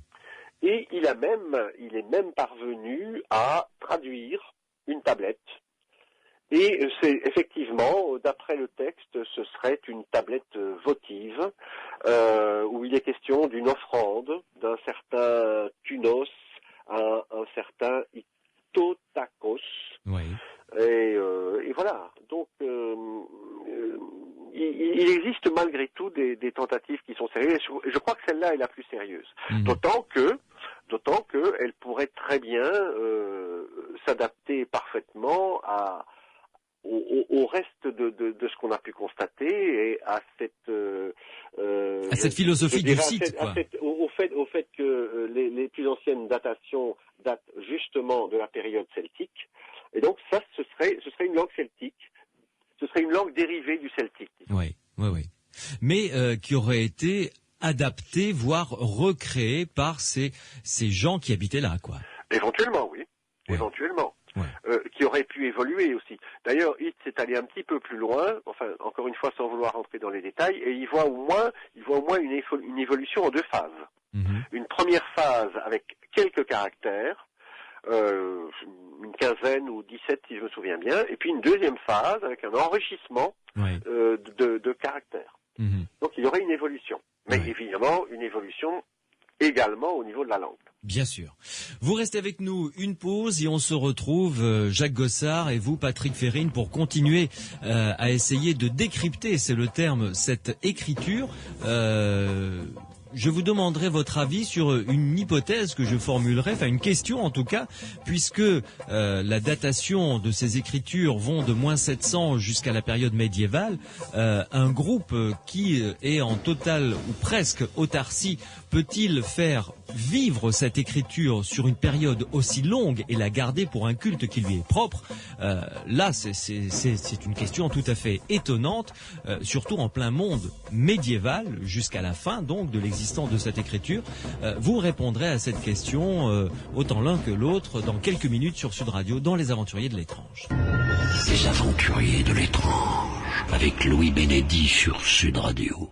Nous parlons d'archéologie fantastique avec Patrick Férine et Jacques Gossard qui sont tous deux, entre autres, membres du comité directeur de la revue Kadat sur laquelle je m'appuie pour construire cette émission, sur laquelle je me suis appuyé pour construire cette émission et ce dossier. Kadat qui est un site internet que je vous recommande, c'est kadat.be, KADATH.be. Patrick Férine, vous avez entendu l'hypothèse que j'ai émise à la suite de ce que nous a dit Jacques Gossard.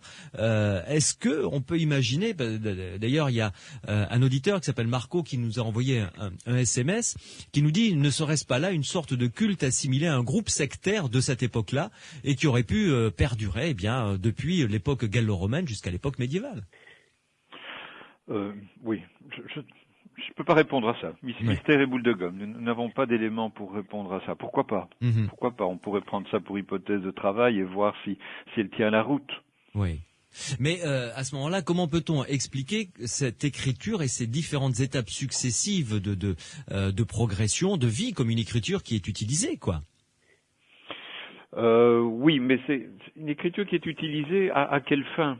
Il n'utilisait, si c'est bien une écriture, il ne l'utilisait probablement pas comme nous le concevons maintenant. Oui, il l'utilisait que pour une finalité de culte, probablement, religieuse. Oui.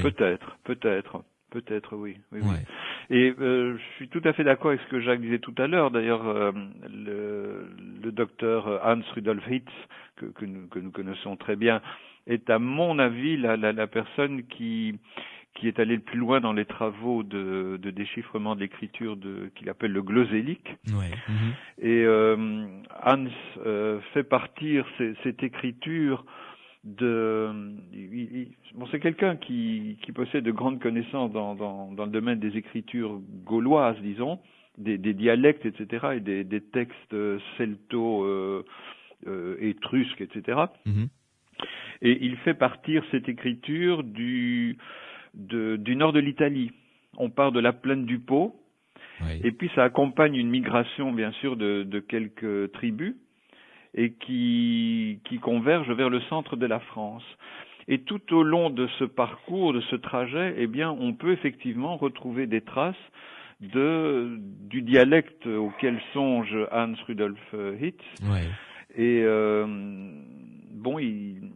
il a l'air de dire qu'il s'agirait d'une tribu qu'on appelait à l'époque les Bituriges, et qui parlait donc une sorte de langue celtique Mhm. qui s'apparentait au gaulois et qu'on appelle le lépontique. Oui. Et on retrouverait effectivement sur le parcours de cette tribu et de ces quelques peuples qui parlaient grosso modo le même dialecte, Oui, oui, oui. donc le lépontique et le gaulois cisalpin, eh bien on retrouve des traces dans des inscriptions qui, elles, sont tout à fait admises, tout à fait reconnues par les archéologues et les spécialistes. Ouais. Mhm. Et mais jusqu'à maintenant, enfin hormis le travail de cet éminent linguiste, on ne sait toujours pas ce que voudraient dire toutes ces tablettes qui ont été découvertes. Non. Hitz est capable propose des déchiffrements pour quelques-unes de ces tablettes et quelques-uns de ces galets, quelques-unes de ces inscriptions ou de formules qui se trouvent sur des poteries. Mais tout ça est très fragmentaire. Mm-hmm. Il y a des inscriptions qu'il ne peut pas lire. Il avoue carrément qu'il lui est impossible de les lire parce que pour lui, elles n'ont pas de sens.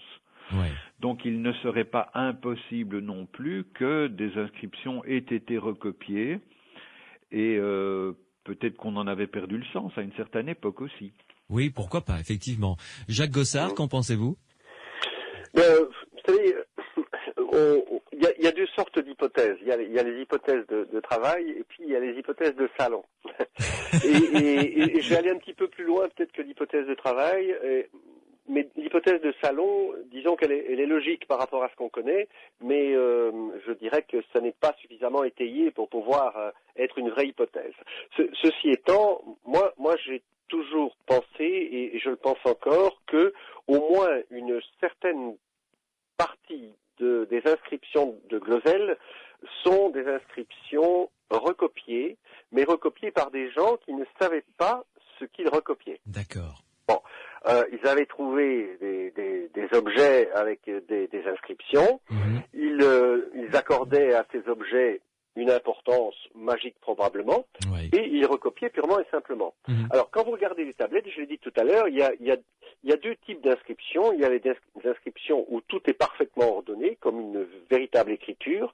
Et puis, sur certaines tablettes, on a vraiment l'impression que qu'un enfant s'est amusé à recopier un petit peu n'importe comment des signes qu'il voyait. Oui. Et donc, à titre d'hypothèse de salon, on pourrait dire que dans un premier temps, il a existé véritablement un glosélique aux alentours de la période celte et période gallo-romaine, oui. Et puis que ces objets ont été redécouverts au Moyen-Âge et réutilisés dans un contexte magique. Mm-hmm. Ça, c'est une première chose que je voulais dire. La deuxième chose que je voulais dire quand même, c'est que dans certaines écritures anciennes, on a deux niveaux de lecture. On a, et la plus connue, à mon avis, c'est l'écriture égyptienne. Mm-hmm. On a un niveau, je dirais, profane, où on raconte une histoire, où on fait des contes, où on raconte que on a vendu tel champ, etc. Oui. Et un deuxième niveau plus symbolique, avec les mêmes signes, on a une autre signification. Mm-hmm. Et bon, d'après les quelques études que j'ai pu mener là-dessus, c'est un système qui marche pour un certain nombre de textes religieux. Bien sûr. Mais lorsqu'on arrive à des textes purement magiques, on s'aperçoit que le premier niveau a été supprimé. C'est-à-dire que, au niveau profane, ces textes sont illisibles. Quand on essaye de les traduire, on obtient des choses tout à fait incohérentes. Ouais. Par contre, lorsqu'on utilise la grille sacrée, lorsque l'on est initié à ce moment-là. Pardon ? Lorsque l'on est initié. Lorsqu'on est initié. Dans ce culte précis, oui. Lorsqu'on est prêtre et initié à ce genre de choses, eh bien là, le texte prend une certaine signification.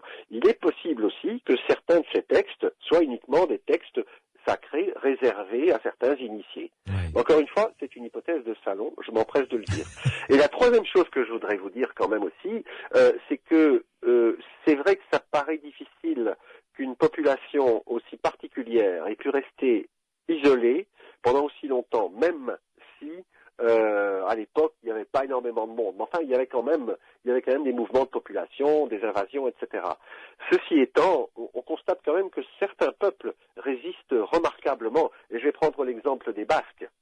les Basques ont été envahis des dizaines et des centaines de fois, mais ils ont quand même toujours gardé leur langue basque. Même chose pour les Berbères. C'est un peuple qui pratiquement n'existe plus en tant que peuple organisé politiquement, mais qui a toujours conservé sa langue et son écriture. Bien sûr.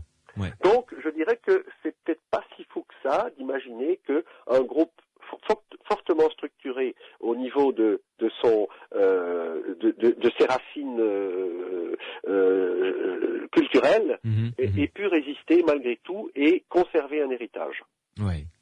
Mais alors, dites-moi, là je me tourne vers vous, Patrick Férine, j'ai envie de vous poser la question, que reste-t-il à découvrir finalement sur le site de Glozell ? Je crois qu'il reste tout à découvrir, parce que bon, les dernières fouilles ont été faites par le docteur Morlet à la fin des années 30. Depuis lors, on n'a plus fouillé, si ce n'est dans un lieu qui se trouve à proximité de Glozell, à quelques kilomètres de là. Il y a eu une petite fouille qui a été faite il y a une vingtaine d'années à peu près. Jack Lang n'avait pas demandé une fouille ? Oh, mais beaucoup de gens ont demandé des fouilles, vous savez. Sous chaque lorsqu'il était ministre de la Culture, hein, c'est ça ? Oui. À chaque remaniement de gouvernement, à chaque nouveau président chez vous, eh bien, il y a toujours une association qui réclame l'ouverture des fouilles à Glozell, et chaque fois, systématiquement, cette autorisation est refusée. Pour des raisons assez nébuleuses, hein. Ça nous entraînerait dans des histoires sans fin, mais il y a là quelque chose qui n'est pas très clair. Et il y a une chose que je voudrais dire en insistant beaucoup, c'est que en n'accédant pas aux demandes répétées, par exemple du Centre international d'études et de recherche, qui œuvre depuis une bonne dizaine d'années pour la reconnaissance de l'originalité de Glozell en tout cas, en n'accédant pas à ces demandes répétées de reprendre des fouilles, mais attention, des fouilles en bonne et due forme bien sûr, il ne s'agit pas d'aller creuser, que n'importe qui aille creuser là-bas, hein. Sous surveillance de gens experts en la matière, etc. En n'accédant pas à ces demandes répétées, eh bien, je dois dire que les autorités françaises qui sont responsables de ces choses se rendent coupables de quelque chose de très grave, car elles se rendent coupables de laisser la porte ouverte aux théories les plus fantaisistes à propos de Glozell. Et Dieu sait si on en a émis énormément au cours des dernières 50 années. Alors, il suffirait qu'on fouille convenablement, par exemple, une des fosses, qui a été repérée il y a déjà plus de 30 ans par un relevé de prospection magnétique. Et on sait donc parfaitement bien où il faut aller creuser, et il ne faut pas creuser très, très profondément, puisque ce sont des objets qui sont enterrés à très faible profondeur. Il n'est pas besoin pour ça de retourner tout ce qu'on appelle le champ des morts dans lequel on a trouvé les premiers objets, ni tout le terrain. On sait exactement, avec beaucoup de précision, où il faudrait aller fouiller, convenablement. Et je pense qu'en faisant ça, on aurait peut-être le fin mot de l'histoire, parce qu'on mettrait à jour des objets qui n'ont pas été contaminés, qui n'ont pas été pollués par l'air ambiant, il y a une assez forte radioactivité dans toute la région là-bas. Il y a des gisements d'uranium dans le coin. Donc tout ça sont des choses qui pourraient éventuellement altérer certaines datations. Et donc on a là dans le champ des morts des objets vierges de tout contact qui pourraient être étudiés avec les techniques actuelles de datation, et je pense qu'on en apprendrait beaucoup. Oui, mais ce que vous venez de dire est en même temps fascinant et inquiétant. Vous dites de manière tout à fait officielle qu'il n'y a pas eu de fouilles sérieuses, je veux dire avec des archéologues qui sont mandatés par les services officiels de l'État pour venir ne serait-ce que faire une fouille et essayer de comprendre ce qui s'y passe. Ça n'a jamais été fait. C'est-à-dire, il y a eu les fouilles de Morlet, Fradin et différentes commissions, etc., différents préhistoriens de l'époque, la Société préhistorique française, différentes commissions internationales qui ont été établies, etc. Mais, vous savez, ces gens-là fouillaient en costume cravate, comme on fouillait dans les années 30, évidemment. Ben oui. Donc, il n'était pas question de stratigraphie, il n'était pas question de quadrillage, rien du tout. On creusait avec sa petite pelle, on sortait un objet, on était bien content, on s'émerveillait. Et puis voilà, ça se limitait pratiquement à ça. Donc il n'y a pas eu de fouilles modernes comme on peut le faire à l'heure actuelle. De fouilles scientifiques, De quoi. fouilles scientifiques, voilà, de ce que j'appelle des fouilles en bonne et due forme. Oui, tout à fait. Faites par des gens qui ont la méthodologie et qui ont la formation pour le faire. Ça n'a jamais été fait. Ça, il faut bien insister. Et là, c'est quelque chose de tout à fait regrettable. Et malheureusement, ce sont les autorités françaises, les gens qui sont en charge de ça, c'est-à-dire c'est le musée des Antiquités nationales à Saint-Germain-en-Laye qui accorde les permissions. Oui. Parce qu'il faut dire une chose, c'est que le sol appartient à la famille Fradin, mais en France, le sous-sol appartient à l'État. Surtout le territoire français. Voilà, exactement. Voilà. Donc il faut une agrégation, il faut une autorisation. Voilà. Oui. Et tant que cette autorisation ne sera pas donnée, il est clair qu'il n'y aura pas de fouilles, il n'y aura pas de fouilles sauvages, personne n'ira voir, n'ira tenter de voir ce qu'il y a dans ces fameuses fosses dont je parlais, parce que, en tout cas, les gens du Centre international d'études et recherches veulent que ça se passe correctement, que ça se passe sous contrôle et que ce ne soit pas une fouille sauvage ou quelque chose de oui, tout à fait. Qui dénigrerait absolument toute l'entreprise, bien entendu. Bien sûr. Jacques Gossard, Patrick Férine, vous restez avec nous. Une pause et on se retrouve dans quelques minutes pour évoquer quand même le cas d'Émile Fradin, comment lui a vécu quand même, parce qu'il y a une histoire humaine aussi qui a été douloureuse. Comment lui a-t-il vécu toute cette histoire, parce que il en a pris quand même des coups et Patrick Férine nous a dressé son portrait tout à fait au départ de cette affaire. Il avait 16 ans. Et qu'en a été-il? Qu'est-ce qu'il a vécu tout au long de ces années de l'affaire Glosel qui n'est toujours pas terminée? Les aventuriers de l'étrange avec Louis Bénédy sur Sud Radio. Il n'y a pas de fumée sans feu, disait mon grand-père, et disent pas mal de gens également. Donc, il y a anguille sous roche ou baleine sous gravillon, comme vous préférez, suivant l'importance de la chose. Nous parlons de Glosel, site d'archéologie, fantastique, étonnant, surprenant, très intéressant, en tout cas passionnant. Jacques Gossard est en notre compagnie, Patrick Férine également, tous deux membres du comité directeur de la revue Kadat. Kadat, ça s'écrit K-A-D-A-T-H.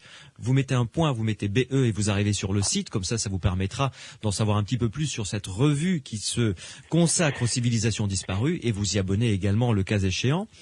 Jacques Gossard, je me tourne vers vous cette fois-ci parce que Patrick Férine a mis le problème sur la table mais n'est pas rentré vraiment dedans. Qu'est-ce qui fait que en France, vous êtes belge, vous pouvez vous lâcher donc, hein, mais de temps en temps, je viens en France pour les vacances. J'aimerais bien ne pas être arrêté à la frontière. Non, mais qu'est-ce qui fait que depuis des années, on n'autorise pas une fouille en bonne et due forme du site de Glosel qui pourrait mettre une bonne fois pour toutes les vrais problèmes sur la table et pouvoir y résoudre, tout simplement. Enfin, je veux dire, je suis sûr qu'il y a plein d'archéologues, que ce soit des vieux archéologues ou de jeunes étudiants archéologues et qui aimeraient bien se pencher sur ce dossier. C'est dû à quoi? Parce que cette affaire date de 1924 quand même. Depuis, la sérénité peut être de mise, non? Eh bien, apparemment, il n'en est rien. Mais visiblement. Vous savez, au départ, nous avons vu qu'il y avait eu deux clans avec d'un côté des gens qui étaient pour et des gens qui étaient contre. Et les gens qui étaient contre, eh bien, dans la plupart des cas, c'était les grands mandarins de l'archéologie française et de l'archéologie en général. Ouais. Et ils étaient contre simplement parce que c'était quelque chose de nouveau, c'était quelque chose qui bouleversait complètement leur théorie et qu'il était difficile d'accepter d'abandonner leur théorie alors que il faut quand même bien le souligner, ceux qui voulaient les bousculer, eux, les grands mandarins, c'était qui? C'était un petit docteur de province qui passait ses dimanches à faire de l'archéologie en amateur, et c'était un jeune paysan à peu près illettré. Donc c'était même pas des confrères, d'illustres confrères, c'était des gens tout à fait inconnus. Oui. Donc ça, ils pouvaient certainement pas l'accepter. Et puis par la suite, Glosel a toujours, je dirais, conservé cette aura un peu sulfureuse. Et dans la plupart des cas, je pense que les archéologues qui aujourd'hui ne veulent pas entendre parler de Glozell, il y a plusieurs raisons, hein, mais une des raisons, c'est que ça fait pas sérieux de s'occuper d'un site dont on sait que c'est certainement un faux, parce que on l'a lu quelque part.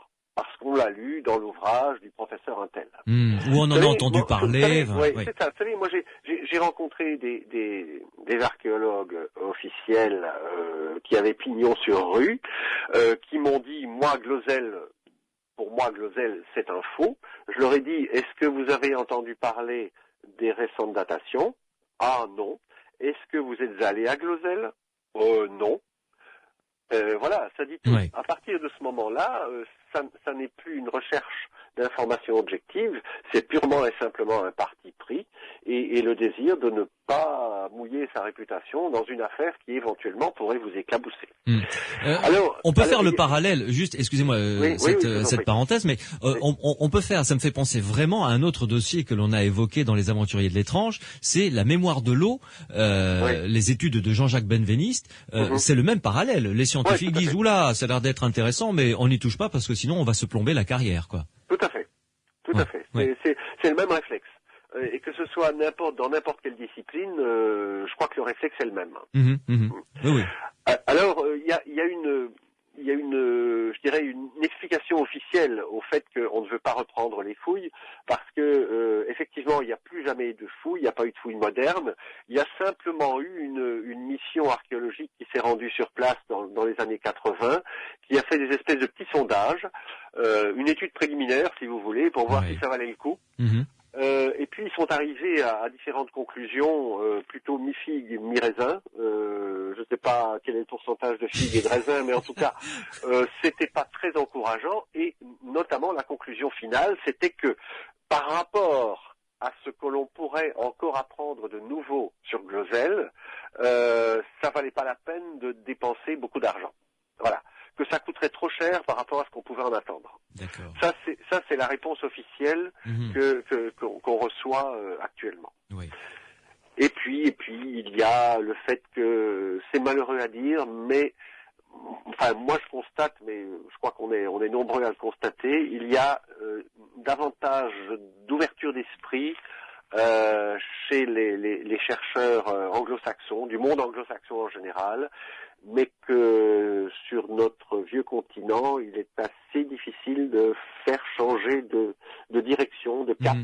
Quand une théorie est en place, elle reste bien en place. Et ce qui fait que Patrick parlait tout à l'heure de commissions, de congrès, etc. Mais c'est grâce essentiellement à beaucoup de chercheurs étrangers et notamment des Américains qui viennent se préoccuper de Glozell. Je trouve quand même que c'est un comble. Bah oui, alors un peu, qu'on a quand même certains spécialistes en France et dans les pays voisins. Mais voilà, c'est comme ça. Oui. Patrick Férine, parlons un petit peu de ce qu'ont vécu la famille Fradin et Émile Fradin en tête, parce que j'imagine que ça n'a pas dû être simple tous les jours pour lui. Non, certainement pas. Certainement pas, ni pour toute la famille d'ailleurs. Parce que dans ce pays-là, lorsqu'il arrive quelque chose à une famille, lorsqu'il arrive quelque chose à quelqu'un, ça se sait très vite. Bien sûr, et on acquiert très vite la mauvaise réputation dont parlait Brassens. Et ce n'est pas bon d'avoir une mauvaise réputation. Alors quand ces messieurs de la ville viennent, quand la police débarque chez vous pour des perquisitions, quand votre nom s'étale dans les journaux, etc., eh bien ça peut ruiner cette bonne réputation d'une famille. Et nous sommes dans le monde paysan, et c'est un monde simple où on dit les choses, tout simplement. Il y a une grande franchise, peut-être un petit peu plus que chez les gens de la ville. Le mode de vie est très différent, évidemment, surtout à l'époque, bien sûr. Oui. Et donc, ce qui va arriver à Émile Fradin et à la famille Fradin, eh bien, ce sont des événements très graves. Et ça va même très loin, puisque ça débouchera sur des procès, sur différents procès. Et ce sont des procès qui ne sont pas menés par n'importe qui. C'est-à-dire que le petit agriculteur, comme on l'a appelé avec beaucoup de dédain, dans certains journaux de l'époque, eh bien, le petit agriculteur, il est mis au banc de la société par la très puissante Société préhistorique française, qui compte le gratin, qui comprend le gratin des épigraphistes, des préhistoriens de l'époque. Oui, les messieurs qui savent. Ce sont des grands noms, ce sont de grands noms. Donc ce sont des gens dont les noms s'étalent dans les journaux en grandes lettres, et tout ça va tomber sur le dos du petit Émile Fradin. Et de sa famille, bien entendu, qui sera heureusement bien défendu par des gens de toute bonne foi et pas des moindres. Et les procès, heureusement, les différents procès qui ont eu lieu dans les années 30, eh bien, vont donner raison aux petits paysans de la montagne bourbonnaise face à ces grands messieurs de la Société préhistorique française et autres commissions internationales. Parce qu'il a été accusé d'être un faussaire, finalement. Voilà, tout simplement. On a dit que c'était Émile Fradin, donc 17 ans à l'époque, qui recopiait très maladroitement, avait-on dit, quelques traités de préhistoire du moment ou l'un ou l'autre livre scolaire qu'il avait pu se procurer. Et donc, il faisait tout ça. Il avait son petit atelier dans sa grange, et puis il allait enfouir ça pour berner le brave docteur Morlaix. D'autres ont été plus loin. On a accusé Morlaix d'être le Deus ex machina de l'affaire de Glosel, ou alors peut-être on a peut-être soupçonné une collaboration entre les deux, voire d'autres personnes dont le nom serait resté caché, etc. Oui, il fallait trouver un bouc émissaire, quoi qu'il en soit. Il fallait en trouver un. Et évidemment, ces messieurs venus de Paris, qui ont très rapidement se sont rendus compte que le gisement pouvait leur échapper, eh bien, certains n'ont pas hésité à exercer une vengeance assez basse. Et ça s'est terminé par, je vous dis, des procès très retentissants. Jacques disait tout à l'heure qu'on avait appelé ça la guerre des briques, et ça a été plus loin. On a même parlé à un moment donné de l'affaire Dreyfus de la préhistoire. Ah oui, carrément. Carrément. Alors, il faut replacer ça dans le contexte de l'époque, évidemment. On est en 1924. Il y a des tas de choses très très très graves qui se préparent, et si on parle d'affaire Dreyfus, c'est pas innocemment, évidemment. Oui. Donc c'est allé très très loin. Émile Fradin est décédé à l'heure actuelle. Mais Émile Fradin, que je sache, est-il toujours vivant? N'est pas décédé. Il est toujours vivant. Oui, il a 100 ans. Il a fêté son centenaire cette année-ci. Oui, extraordinaire. Mais c'est un personnage. C'est un personnage tout à fait hors du commun. Et c'est un petit bonhomme, c'est un tout petit bonhomme, mais solide comme un roc, évidemment. Oui. Et c'est quelqu'un de très attachant. Nous avons eu la très grande chance de pouvoir le rencontrer à de très très nombreuses reprises, et ainsi que les membres de sa famille. Et bon, c'est un lieu où on allait avec beaucoup de plaisir, et où vraiment on a gardé de grandes amitiés, et énormément de très très bons moments se sont passés là-bas. Mais c'est un personnage tout à fait intègre, c'est un personnage tout à fait franc, tout à fait droit, avec ce bon sens paysan dont vous parliez tout à l'heure, qui est tout à fait extraordinaire, quoi. Jacques Gossard, dites-nous, en allant là-bas, parce que du coup, j'espère que ça va donner à ceux et celles qui nous écoutent l'envie d'aller faire un tour à Glosel. Il y a un musée où sont exposés pas mal d'objets, mais c'est un musée privé, donc évidemment. Oui. C'est-à-dire que le musée, en fait, le mot musée va peut-être donner une fausse idée de ce que c'est. En fait, c'est une pièce qui a été rajoutée à la ferme, mais c'est une pièce relativement petite dans laquelle on a entassé des vitrines de récupération, et dans ces vitrines de récupération on a mis des objets.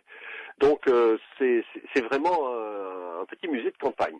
Oui, tout à fait. Avec beaucoup de pièces, mais ça reste un musée privé. Et puis d'un autre côté, il y a quand même, mais Patrick en sait peut-être plus sur les aspects légaux de cette affaire, mais il y a quand même, je dirais, une certaine participation officielle dans la gestion du musée.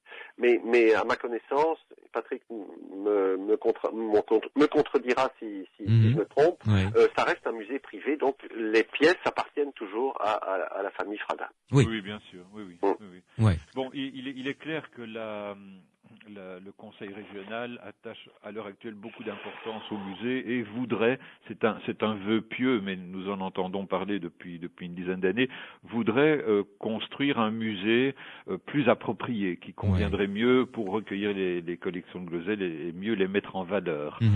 Mais bon, ça reste du domaine du projet et rien n'est encore fait pour le moment. Ouais. Vous restez avec nous, une toute dernière pause et on va en arriver à la conclusion avec Pierre Massias qui va venir nous rejoindre pour nous conseiller 2 livres, un qui a un rapport avec Glosel et un autre qui a un rapport avec Jacques Gossard. Vous allez comprendre pourquoi, puisqu'on va reparler un petit peu de l'Atlantide. Restez avec nous, à tout de suite sur Sud Radio dans Les Aventuriers de l'étrange.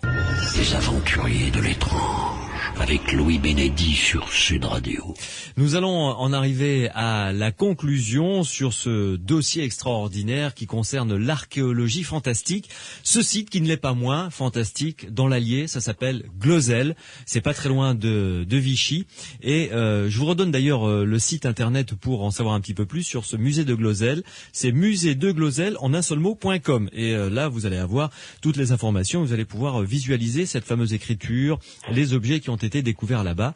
Et visiblement, d'après ce que nous ont dit mes invités, autant Patrick Férine que Jacques Gossard, il y a encore sous terre énormément d'objets qui restent à découvrir. Avant d'accueillir Pierre Massias, bonsoir. Bonsoir Louis. Tu vas bien? Ça va. Bon. Donc dans quelques minutes, tu vas nous recommander 2 livres, 2 lectures. Voilà, oui. Mais d'abord, Jacques Gossard, la conclusion concernant Glosel, sachant que le dossier est loin d'être refermé, évidemment. Oui, la conclusion, c'est d'abord que Glosel est authentique, de toute façon, et ça pour moi c'est la chose, je dirais, la plus importante, parce qu'on parlait d'Émile Fradin, mais Émile Fradin a vécu toute sa vie, de l'âge de 16 ans jusqu'à aujourd'hui, avec malgré tout cette étiquette de faussaire qu'il a encore pour certains. Et donc, effectivement, si on pouvait une bonne fois pour toutes reprendre des fouilles, eh bien, peut-être bien que, à condition de ne pas attendre trop longtemps, évidemment, parce que bon, il a 100 ans maintenant, on pourrait en arriver à lui enlever définitivement cette étiquette. Parce que vous savez, quand vous consultez encore un certain nombre d'ouvrages de vulgarisation aujourd'hui, vous trouvez toujours sous le titre Glosel la mention les notions de faussaire, de site qui n'est pas authentique, etc.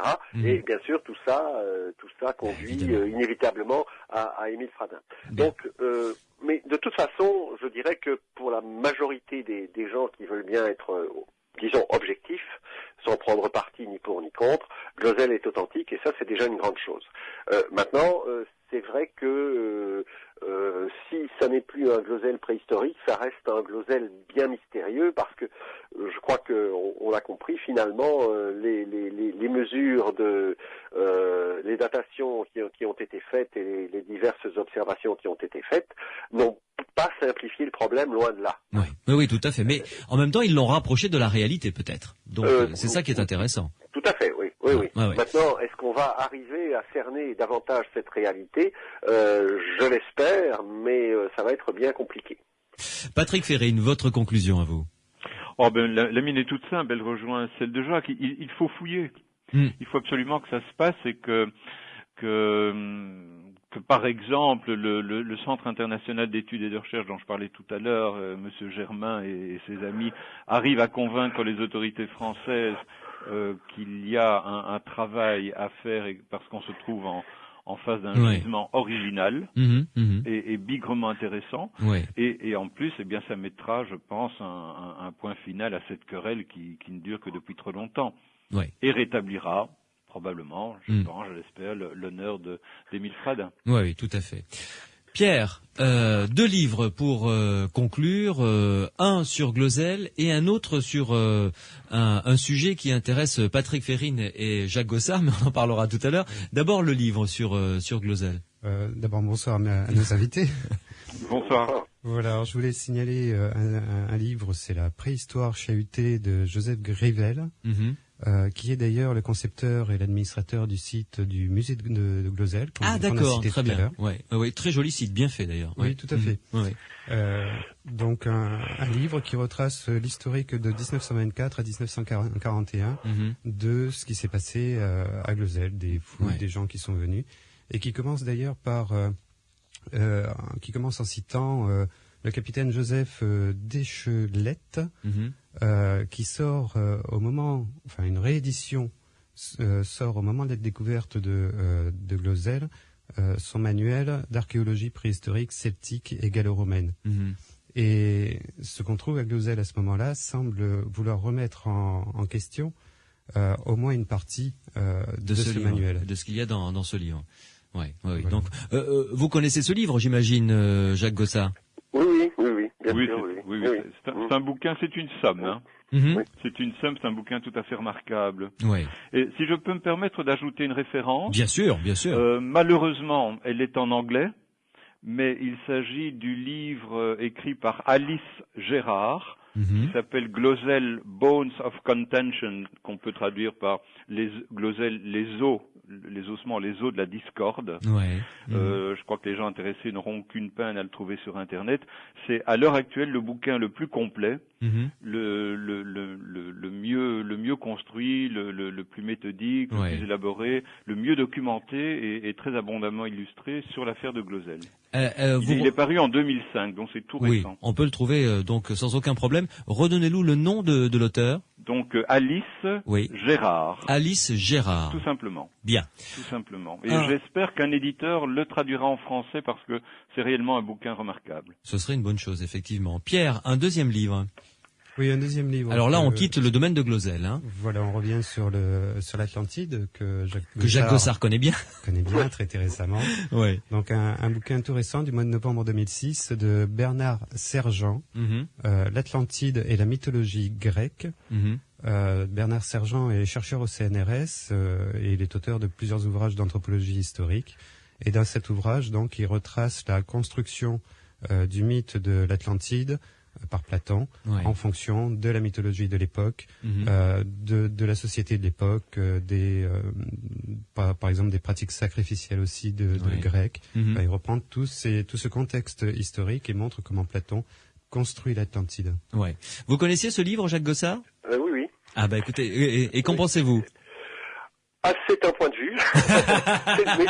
C'est un point de vue très intéressant que je ne partage pas. Je ne vais pas refaire l'histoire de l'Atlantide ici.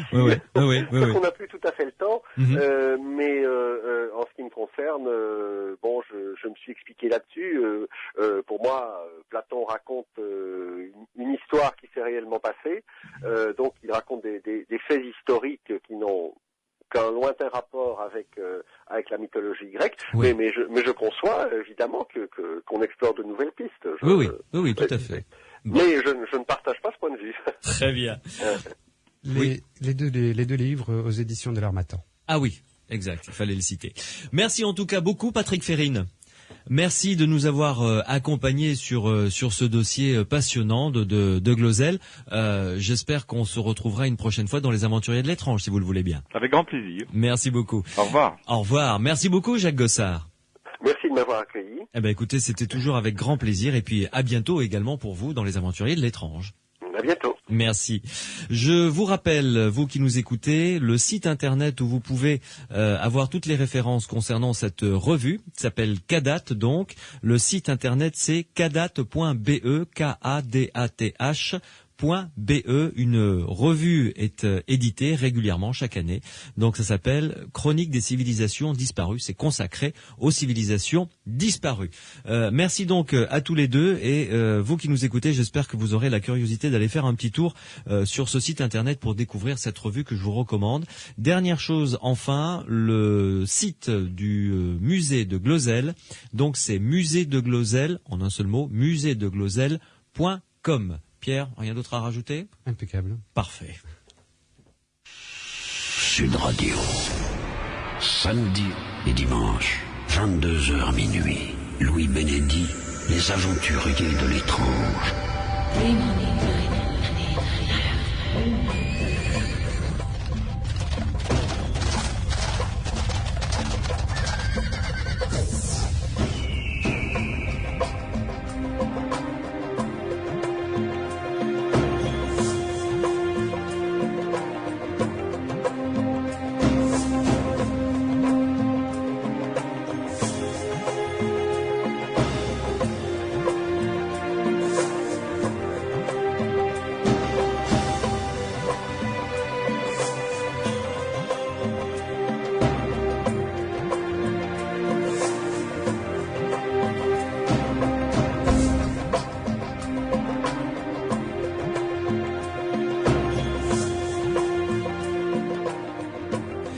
Avant de terminer cette émission, une petite référence sur les quelques SMS que nous avons reçus durant l'émission.